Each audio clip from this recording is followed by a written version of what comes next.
s'appelle Theresienstadt. Mes souvenirs, j'en ai plus. Je ne me rappelle plus de rien. Mais un jour, je rencontre quelqu'un, on a l'impression qu'on se connaît et on arrive à en déduire que c'est dans les camps qu'on s'est connus. Et quand on rencontre des déportés, on ne dit pas qu'il y a plus qu'est-ce qu'on a pu souffrir. Non, non, on ne parle pas de ça. Où est-ce que tu as été libéré, toi?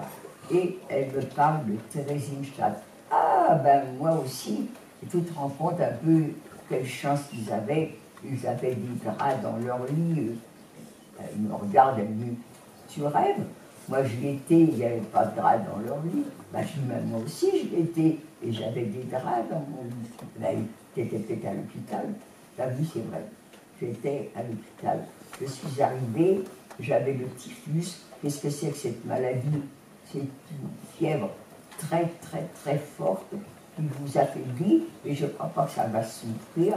On est simplement très, très, très, très faible. Donc, ils ont découvert que j'avais le typhus et on m'avait emmené à l'hôpital. Moi, je n'ai pas été rapatriée au mois de mai, comme les déportés. J'ai été rapatriée au mois de juin. Au mois de juin, j'arrive dans un centre d'accueil. Il faut répondre aux questions. Et une fois que les questions ont été contrôlées, parce que c'est les mêmes questions dans plusieurs bureaux, on me dit prévenez vos familles. Famille, moi j'en ai plus. Ils ont tous été arrêtés.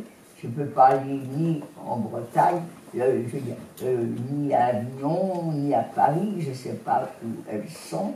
À mon avis, tout le monde a été arrêté. Donc j'attends pour qu'on m'amène dans un centre d'accueil ou à l'hôpital. Il y a des gens qui viennent nous voir avec des bonbons, des bateaux, de la nourriture, de l'argent.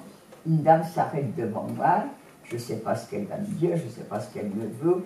Elle s'arrête, elle me regarde et elle me reconnaît étant de la famille Charles.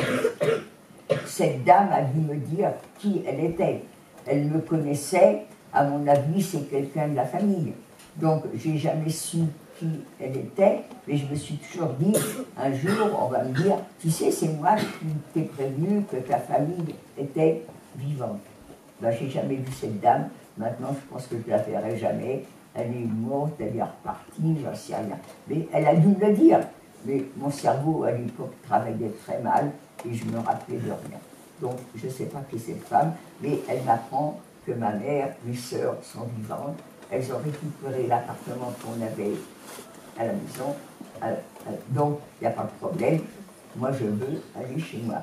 Eh bien non, je n'ai pas le droit d'aller chez moi. Il faut d'abord aller dans ce centre d'accueil où j'ai décliné mon identité, où ils ont vérifié que ce que je disais était vrai. Et maintenant, je suis à la maison. L'autobus m'a déposé au coin de la rue. Je reconnais l'immeuble. Les portes cochères, à l'époque, ne sont pas fermées. Il n'y a pas besoin de code. Je rentre dans la cour de l'immeuble. Il y a la concierge qui est là. Elle, c'est celle qui était là il y a 3 ans. Elle me voit, elle croit me reconnaître, elle me prend pour mon frère. Ah, Gilbert! Ben non, c'était pas Gilbert, c'était Ginette. Gilbert aurait eu 13 ans et demi, et moi j'en avais 7 de plus. Non, je ne suis pas Gilbert, je suis Ginette. Elle me dit, ta mère t'attend, je monte, c'est ma mère qui ouvre, on est dans les bras l'une de l'autre. Moi je ne pleure pas, hein. Moi je ne sais plus pleurer. Est-ce que ma mère a pleuré? Est-ce qu'elle était étonnée? Il n'y avait pas la télévision à l'époque. Donc elle ne lit pas les journaux, elle ne va pas au cinéma, donc elle n'a jamais vu que des déportés rentraient très très très maigres. Donc elle m'aide à marcher jusqu'au divan qui est là. Et qu'est-ce qu'elle me dit en cours de route? On va me donner des nouvelles de papa et Gilbert demain matin. Mais papa Gilbert, ils ont été gazés, ils ont été assassinés tout de suite. C'est moi qui leur ai dit de monter sur les camions. Et je sais que personne est sorti vivant des chambres à gaz. Donc c'est des blagues.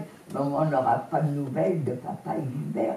Et je suis en colère qu'elle croient des choses comme ça. Mais non, maman, tu n'auras pas de nouvelles de papa et Gilbert. On les a gazés, on a brûlé leur corps. Aux femmes. qu'est-ce qu'elle a compris? Gazier, je ne sais pas ce que c'est, et brûler leur corps. Vous voyez l'image, vous avez votre mari que vous avez aimé, votre fils que vous adorez, et vous êtes parti dans les flammes. Ça devait être affreux comme image. Et c'est certainement ça, l'image que maman a eue. Jamais, jamais je ne me suis excusée. J'ai rendu service à maman. Au lieu d'attendre à chaque coup de sonnette, ça y est, ils sont là, ça y est, elle est là. Ben non, elle ne les reverra plus, on les a assassinés. Voilà.